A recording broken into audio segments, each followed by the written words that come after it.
नमस्कार, आप देख रहे हैं स्पॉटलाइट। मैं हूं आपके साथ प्रशांत पांडे और आज एक खास विषय, एक खास मुद्दे को हम स्पॉटलाइट में लेकर आए हैं और वो है भारत के डिफेंस का दम। जब संकल्प मजबूत हो और बेहतरीन टैलेंट का सपोर्ट हो तो फिर मिशन इम्पॉसिबल कुछ नहीं। भारत के डिफेंस सेक्टर के लिए यह बात पूरी तरह खरी उतरती है, क्योंकि आत्मनिर्भर भारत के संकल्प का ही कमाल है कि हथियारों का बड़ा इंपोर्टर भारत का डिफेंस एक्सपोर्टर 24,000 करोड़ के पार चला गया है।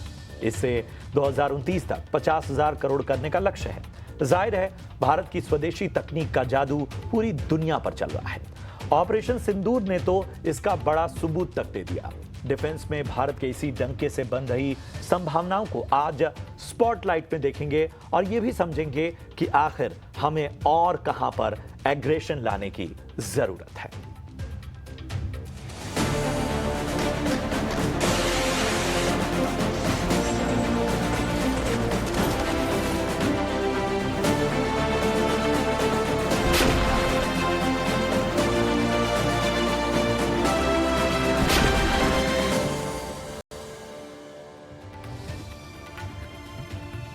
डिफेंस में भारत की बढ़ती ताकत और स्वदेशी तकनीक का दम। जी हां, डिफेंस में अब विदेशी जो डिफेंस उपकरण हैं उस पर निर्भरता नहीं, बल्कि अब स्वदेशी का कमाल नजर आ रहा है।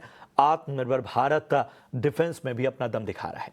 ऑपरेशन सिंदूर में भारत की स्वदेशी तकनीक ने जो कर दिखाया वो अब तक सिर्फ बड़ी ताकतें किया करती थीं। तुर्की और चीन में बने ड्रोन हो या मिसाइलें, भारत की देसी ताकत ने इन्हें हवा में ही तबाह कर डाला। पाकिस्तान के हमले को एक के बाद एक नाकाम किया और इस काम में सबसे बड़ा रोल निभाया भारत के integrated counter aerial unmanned aerial system grid ने। Air defence system, radar control system, artillery, हर मोर्चे पर मेक इन इंडिया का डंका बज रहा है। अब आंकड़ों की अगर हम बात करें तो तस्वीर और भी दमदार है। वित्त वर्ष 2024-25 में भारत ने 24,000 करोड़ से ज्यादा का डिफेंस एक्सपोर्ट किया।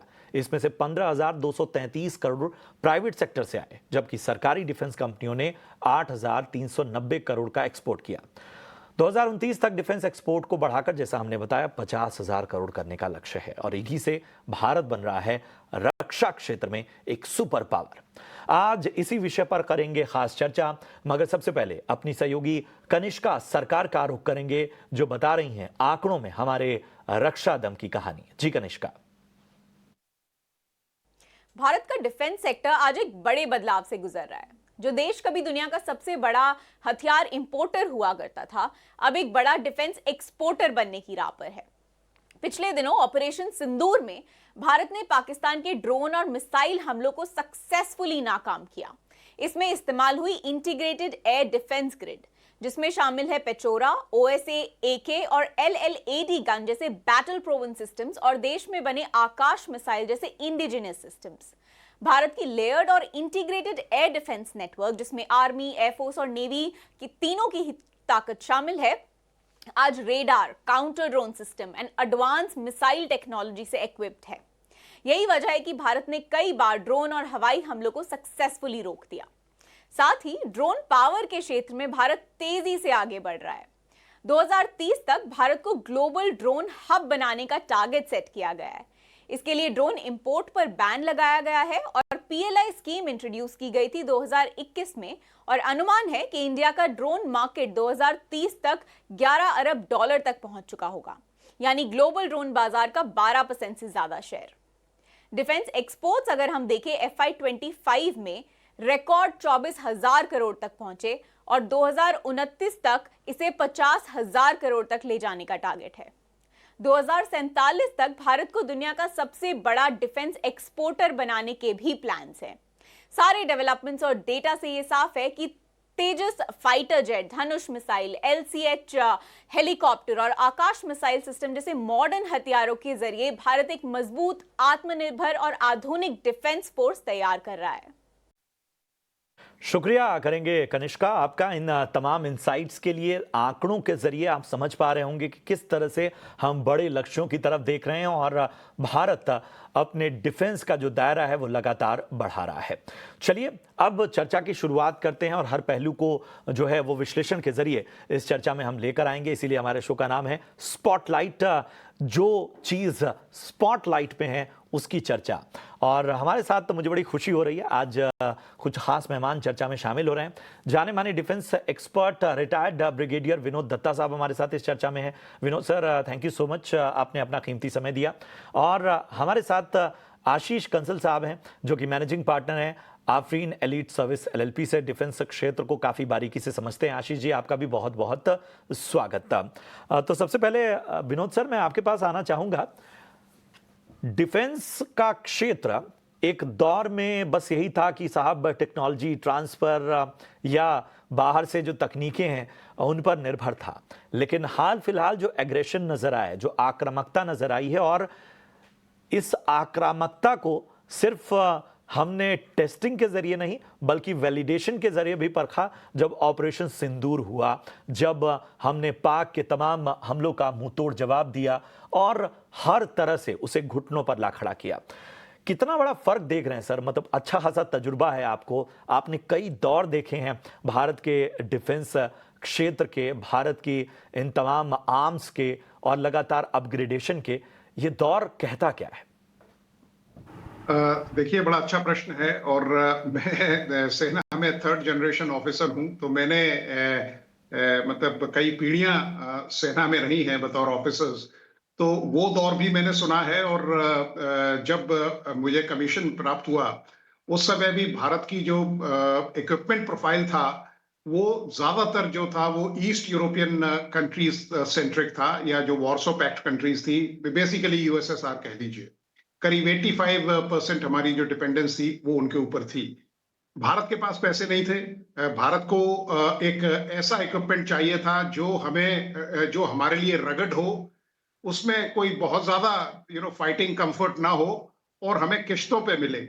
तो इसके लिए भारत का जो झुकाव था वो ईस्ट यूरोपियन कंट्रीज में हुआ, क्योंकि जो नेटो कंट्रीज थी उनका जो इक्विपमेंट प्रोफाइल था वो काफी बिल्कुल सोफिस्टिकेटेड था, फाइटिंग कंफर्ट ओरिएंटेड था, और वहां कैजुअलिटीज बिल्कुल एक्सेप्टेबल नहीं थी, क्योंकि वहां जो उनके सोल्जर्स थे या उनके अगर कोई बॉडी बैग्स जाते थे तो उनको बड़े मतलब दूसरी दृष्टि से देखा जाता था।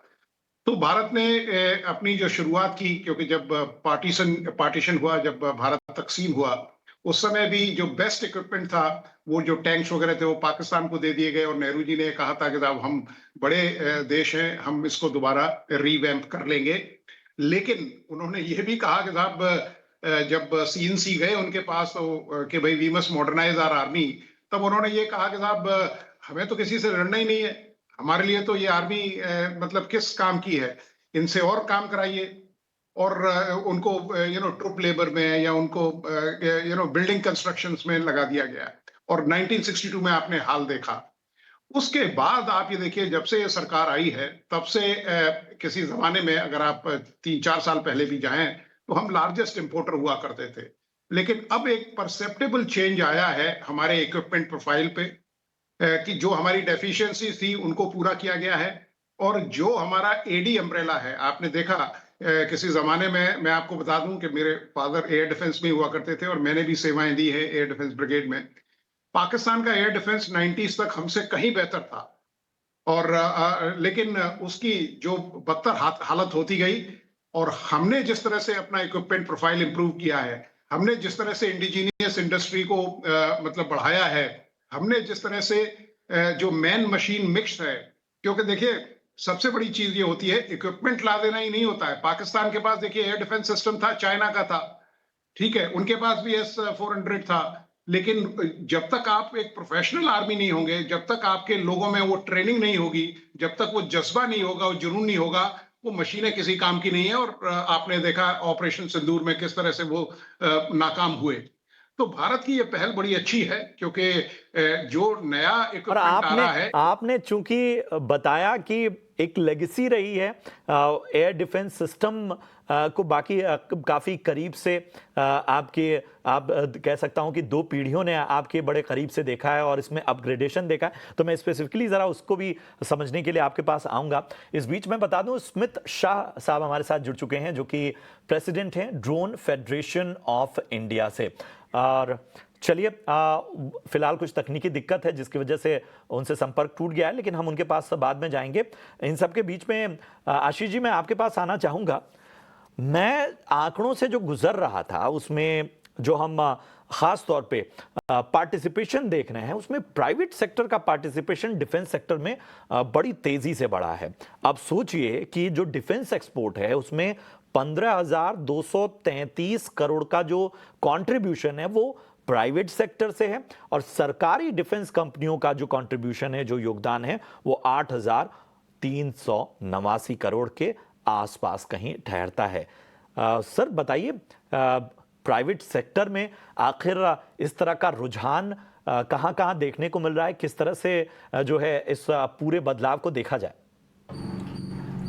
एक चीज़ मैं ज़रूर यहाँ बताना चाहूँगा कि जब से 2002 के बाद जब से ये डिफेंस एक्विजिशन पॉलिसी में चेंज आया है, तब से डिफेंस सेक्टर को प्राइवेट सेक्टर की पार्टिसिपेशन के लिए ओपन किया गया।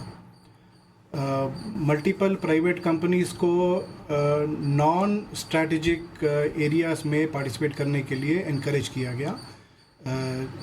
मेनली जो डिफेंस कंपनीज़ थी, जैसे हिंदुस्तान एरोनॉटिक्स हो गया, Bharat electronics, Bharat dynamics limited या शिपयार्ड्स हैं, ये सारे गवर्नमेंट कंट्रोल के अंदर आते थे।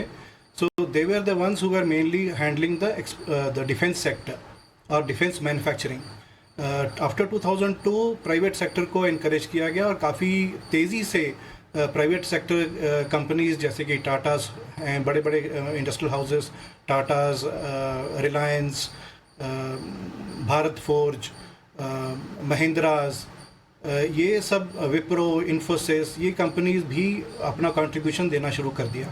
तो धीरे धीरे आई थिंक सरकार को भी और इंडियन आर्मी डिफेंस को भी ये पता लगने लग गया कि प्राइवेट सेक्टर का जो रिज़ल्ट है और द टाइम टू मार्केट है वो बहुत कम है।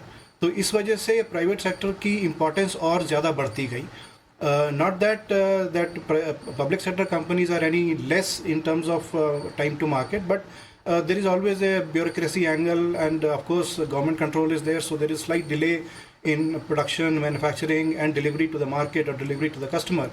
प्राइवेट सेक्टर में ये थोड़ा सा कम है, इस वजह से प्राइवेट सेक्टर को पार्टिसिपेशन के लिए इनकरेज भी किया गया। एरियाज़ हैं उसमें स्टिल अभी पब्लिक सेक्टर कंपनीज ही काम करती हैं, लेकिन प्राइवेट सेक्टर जो है काफ़ी खुल के, जैसे गन्स बनाने में या एयरक्राफ्ट के मेंटेनेंस, रिपेयर, ओवरहॉल में या एम्यूनेशंस में या कम्युनिकेशन सिस्टम्स में, इलेक्ट्रॉनिक वॉरफेयर सिस्टम्स में, एम्बेडेड सिस्टम्स में, सॉफ्टवेयर कंट्रोल सिस्टम्स में प्राइवेट सेक्टर का पार्टिसिपेशन बहुत ज़्यादा अहमियत रखता है आज की तारीख में। मैं आऊँगा एक और सवाल के साथ आपके पास।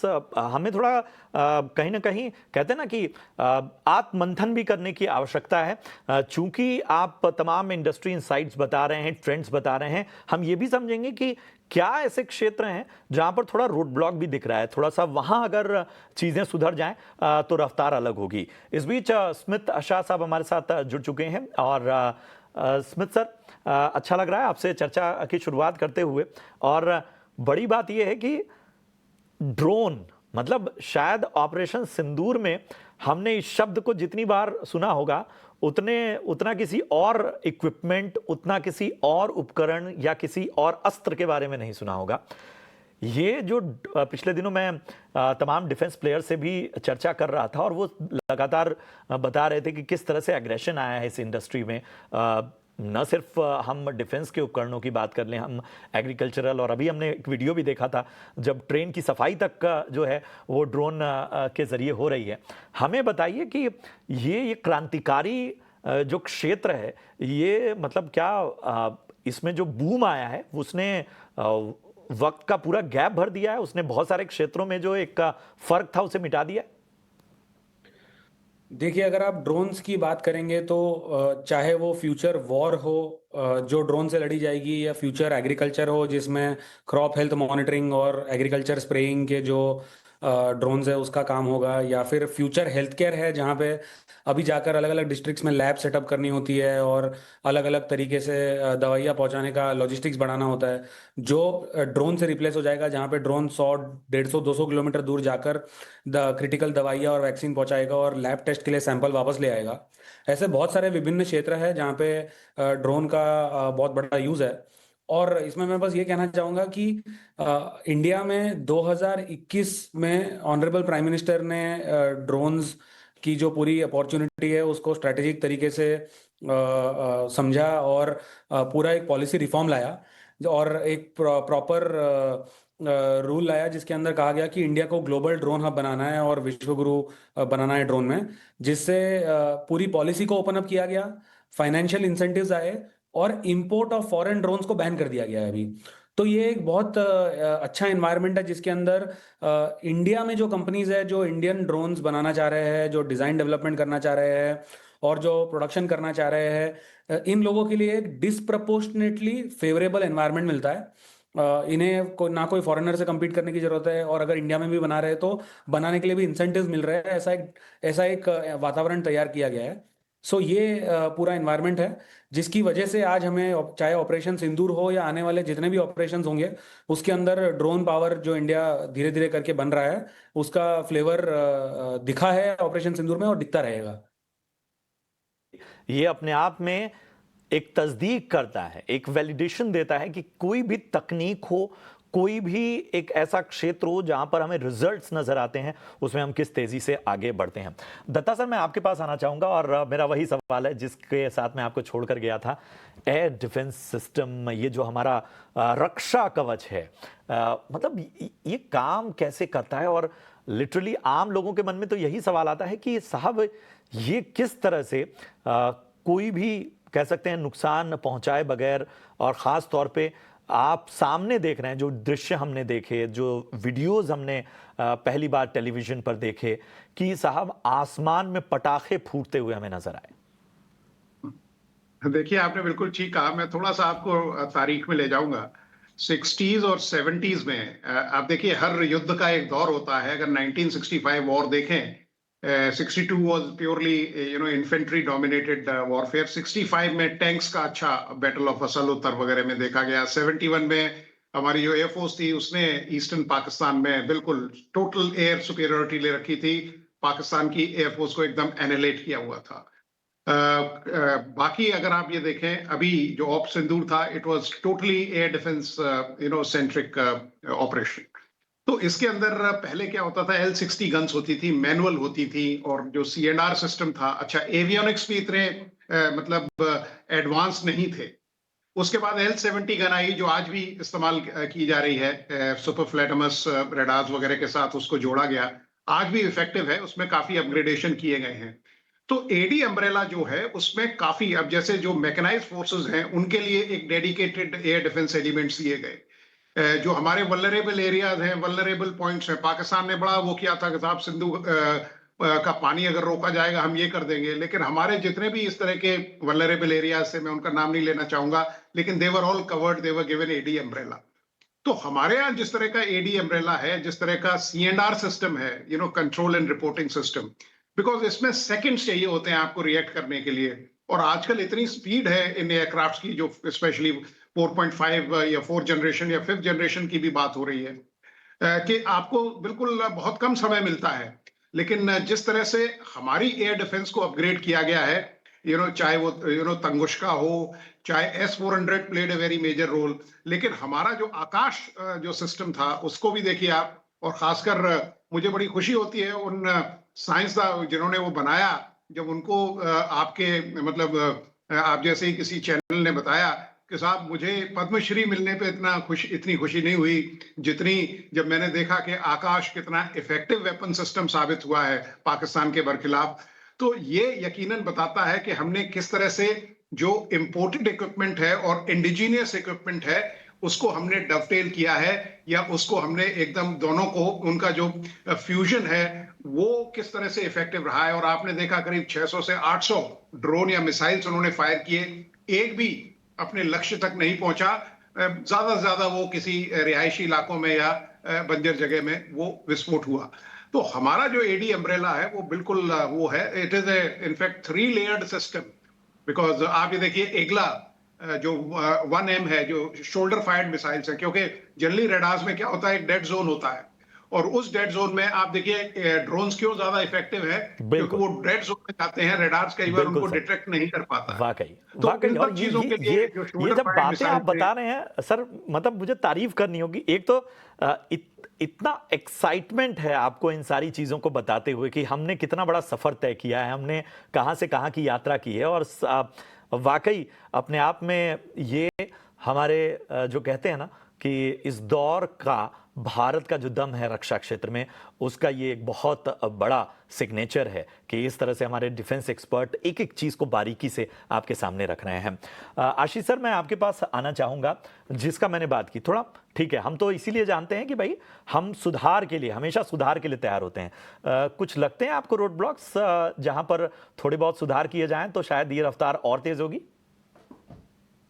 मैं ब्रिगेडियर साहब जो कह रहे थे, जो एक्सप्लेन कर रहे थे एयर डिफेंस अम्ब्रेला का बारे में, I would just like to add compliment a few more things in that, just to make your viewers understand कि एयर डिफेंस अम्ब्रेला काम कैसे करता है।